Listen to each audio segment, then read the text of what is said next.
Gəlin üçüncü və dördüncü hallara da baxaraq, bir də hərəkətin nisbiyinə baxıb mövzunu bugün tamamlayaq.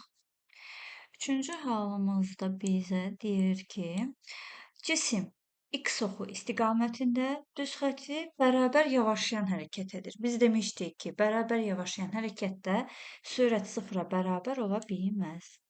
Gəlin baxaq indi x-in t-dən asılılıq qrafiklərinə. Bu x, bu t, bu da 0. Hər hansı bir x nöqtəsindən keçir. Bu şəkildə gedir. Mən biraz çox əslində əyri çəkdim. Biraz daha belə dik olur. Baxın, koordinata biraz daha yaxın olmalıdır. Belə. Buranı biraz belə bir bu daha uyumlu.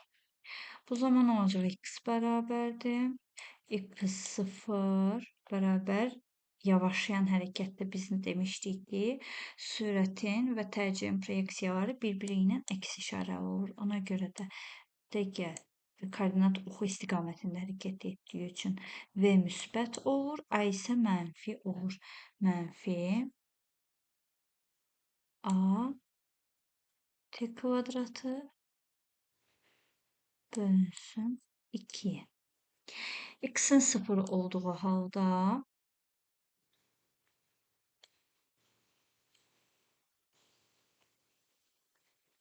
bu zaman bir dakika olsun şey koyayım. Mesela ne diyesem biraz daha rahat oldu. Koordinat başlangıcından geçecek ve bu şekilde olacak. Bu zaman olacak x beraberdi.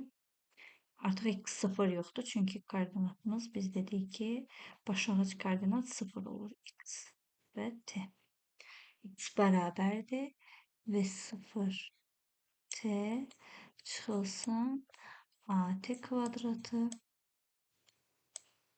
böl 2.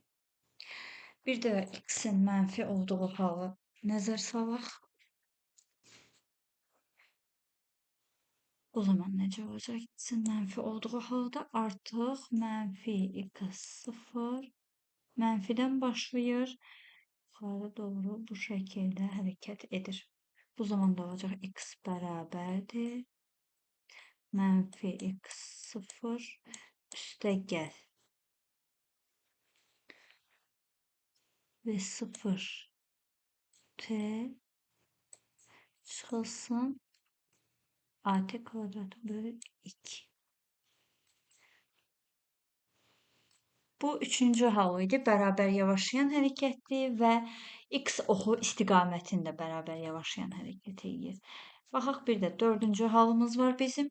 Dördüncü halımız da yenə bərabər yavaşlayan hərəkətdir. Amma bu zaman koordinat oxunun əksi istiqamətində bərabər yavaşlayan hərəkət edir. Koordinat oxunun əksi istiqamətində olanda sürətin proyeksiyası sıfırdan kiçik olur, tərcihin proyeksiyası isə sıfırdan böyük olur. Yəni indi baxaq. X-dir. Sıfırdır. T'dir. O zaman bərabər yavaşlayan hərəkət bu şəkildə davam edir. O zaman olacaq ki, x bərabərdir. X sıfırımız onsuz da müsbətdir. Sürətimiz mənfidir. Mənfi və 0t və dedik ki, tərcihimiz də müsbətdir. Üstə gəl at kvadratı bölünsün 2. Koordinat başlanğıcından keçirsə və 0'dır. Baxın, o zaman üzü aşağı. Üzü aşağıya doğru koordinat başlanğıcından keçən düz xətt. Daha doğrusu koordinat başlanğıcından keçən əyri olacaq, üzr sayın. O zaman olur x bərabərdir, yəni x sıfırımız 0'dır və sıfırımız mənfidir. Mənfi və 0 t üstə gəl at kvadratı böl 2.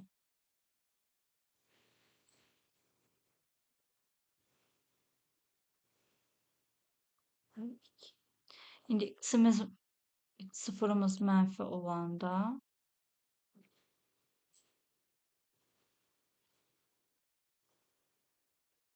mənfi x sıfır. Bu zaman baxın bu aşağı hissədə olacaq. Burada koordinat başlanğıcından da burada aşağı hissədən olacaq x bərabərdir mənfi sıfır çıxılsın. Yenə çıxılsın. Və sıfır t üstə gəl 2-də a t kvadrat. Aha, bu da belə. Bu da təcili hərəkətdə müxtəlif kinematik kəmiyyətlərin zamandan asılılıq qrafikləri ilə. Başlanğıcda biraz çətin gələ bilər, çünki uzundur, müxtəlif hallar vardır. Sadəcə bu halların məntiqini tutmaq lazımdır. Necə yoldaşlar? Biz bilməliyik ki, sürət və təcilin istiqamətləri bərabər yeyinləşən olanda necə olur, bərabər yavaşlayan olanda necə olur, koordinat oxu istiqamətində olduqda necə olur? Vətəni yazmamışam. Koordinat oxu istiqaməti nədir? Koordinat oxunun x istiqamətində hərəkət nədir? Bunları bildikdən sonra artıq siz bunları öyrənmiş olacaqsınız. Başlanğıc üçün müəyyən qədər bir göz yaddaşıyın, yadınızda saxlayın. Zaman keçdikcə, tapşırıqlar üzərində işlədikcə daha yaxşı yadınızda qalacaq. Gəlin, indi növbəti mövzuya da baxaq və bu təcil mövzusunu, mexaniki hərəkət mövzusunu bitirək. Növbəti dərsimizdə artıq baxacağıq biz çevrə üzrə bərabər sürətli hərəkətə, ona aid məsələlər, misallar işləyəcəyik və düsturlara baxacağıq. Hərəkətin nisbiliyi nə deməkdir? Baxın, müxtəlif cisimlərə görə cismin hərəkətinin trayektoriyası da müxtəlif ola bilər. Yəni necə? Baxın, mən oturmuşam təyyarənin içində. Buradayım.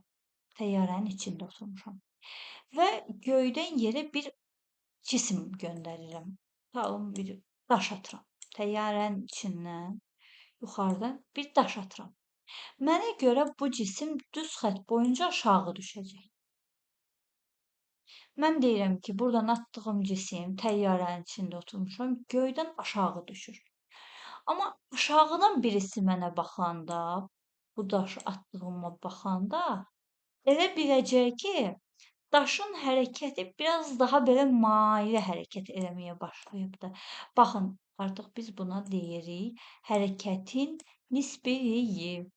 Yəni müxtəlif müşahidəçiyə görə hərəkətin yolu da fərqli görünə bilər. Və yaxud da bir də belə bir nümunə deyim. Tutalım, mən oturmuşam yenə qatarın içində oturmuşam. Mən qatarın içində oturanda bilirəm ki, hərəkətsizəm. Yəni hərəkət eləmirəm. Qatarın içində sabit hərəkətlə dayanmışam. Oturmuşam da, vsyo, heç nə eləmirəm. Amma kənardan baxan müşahidəçi elə bilir ki, mən hərəkətdəyəm. Baxın, mənə görə mən sabitəm, yerimdə dayanmışam. Digər müşahidəçiyə görə isə mən hərəkətdəyəm, qatarın içində hərəkət edirəm.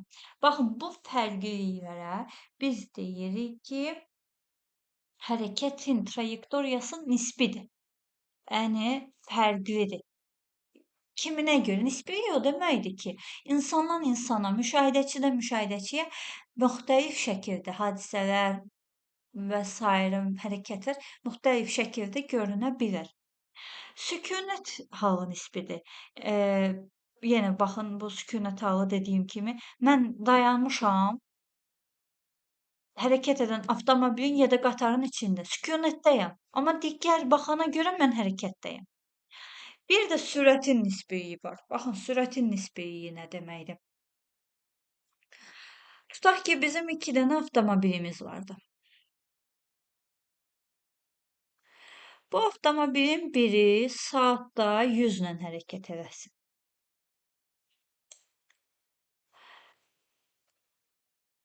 Və istiqamətləri də müxtəlifdir. Bu istiqamətdə hərəkət edir. Digəri isə 3 dənə gələn avtomobil götürək. Biri də bu istiqamətə hərəkət edir. Bu da 50 ilə hərəkət eləsin.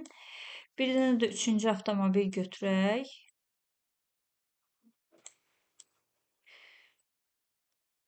Bu üçüncü avtomobil də bu istiqamətə doğru 40 ilə hərəkət edir. 40 kilometr böl saat.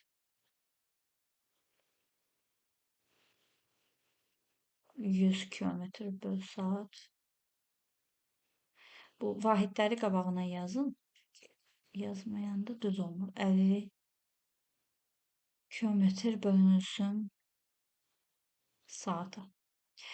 Bunu 1 ilə işarə eləyək. Bunu 2 ilə işarə eləyək. Bunu da 3 ilə işarə eləyək. Birinci, ikinci, üçüncü cisimlər.